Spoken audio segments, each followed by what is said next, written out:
Bugünkü dərsimiz 4-cü sinifdə çox rəqəmli ədədlərin bir rəqəmli ədədə bölünməsi mövzusu üzrə olacaq. Fərz edək ki, biz 14124 ədədini 6-ya bölürük. Bölmə əməlinə ən yüksək mərtəbə vahidi ilə başlanır. Verilmiş misalda ən yüksək mərtəbə vahidi bir 10 minlikdir. Bir 10 minlik 10 minlik şəklində 6-ya bölünür. Ona görə də biz 14 minliyə 6-ya bölmə ilə başlayırıq. Yəni, birinci bölünən 14 minlikdir. 14 minlik 6-ya bölündüyü üçün biz bölmə əməlini yerinə yetirməmişdən əvvəl qismətdə neçə rəqəm aldığını təyin edə bilərik. Minlik mərtəbə bölündüyündə qismətdə 4 rəqəmli ədəd alınacaq. Yəni, hər bir mərtəbə ayrılıqda 6-ya bölünmək şərtidir. 14 minlik 6-ya bölünür. Qismətdə minlik mərtəbəyə 2 yazırıq. 2-ni vururuq 6-ya. Görək neçə minlik bölünür? 2 dəfə 6, 12. 14-dən 12-ni çıxırıq. Bölünməyən minliklərin sayını tapmaq üçün. Qalıq 2. Deməli, minlik mərtəbədən 2 qalıq qalır. 2 minlik şəklində 6-ya bölünür.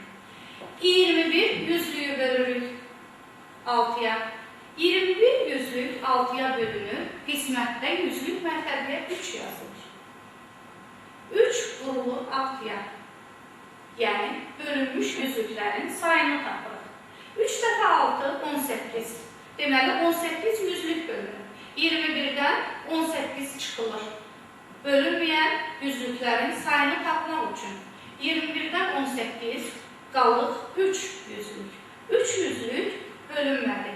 Yüzlüklər onluqlara xırdalanır. 32 onluq bölünür 6-ya. 32 onluq 6-ya bölünəndə qismətdə 5 yazılır. 5 6-ya vurulur. 5 dəfə 6, 30.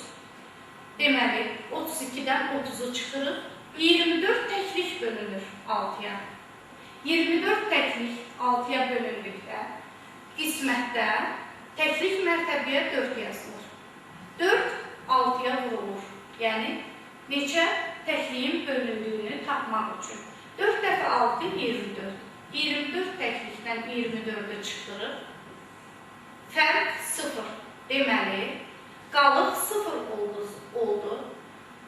14124 6-ya qalıqsız bölündü və qismətdə 2354 aldıq. Bölmə əməlinin düzgünlüyünü yoxlamaq üçün qisməti bölənə vurmaq lazımdır. Qisməti bölənə vurduqda, əgər bölünən alınırsa, deməli, bölmə əməli doğru yerinə yetirilir. 2354 vurulur 6-ya. Bölmə əməlindən fərqli olaraq vurma əməlindən ən kiçik mərtəbə vahidindən, təkliklər mərtəbəsindən başlayır. 4 təklik 6-ya vurulur. 4 dəfə 6, 24. 4 təklik təkliklər mərtəbəsinə yazılır. 2 onluq yadda saxlanır. Onluqlar mərtəbəsi vurulur. 5 onluğu 6-ya vurulur. 5 dəfə 6, 30. 30 onluq, 2 onluq da yaddaydı. 32 onluq. 2 onluğu yazırıq. Onluqlar mərtəbəsinə 3 yüzlük yadda saxlanır. Yüzlüklər mərtəbəsi vurulur. 3 yüzlüyü vururuq 6-ya. 3 dəfə 6, 18. Yəni 18 yüzlük. 3 yüzlük də yaddaydı. 21 yüzlük. 1 yüzlük yazılır. Yüzlüklər mərtəbəsinə 2 minlik yadda saxlanır. Sonra minliklər mərtəbəsi vurulur. 2 minlik 6-ya vurulur. 12 minlik. 2 minlik də yaddaydı. 14 minlik yazılır. Minliklər mərtəbəsinə nəticəni oxuyuruq. 14124. Deməli, bölünən 14124 bölmə doğru yerinə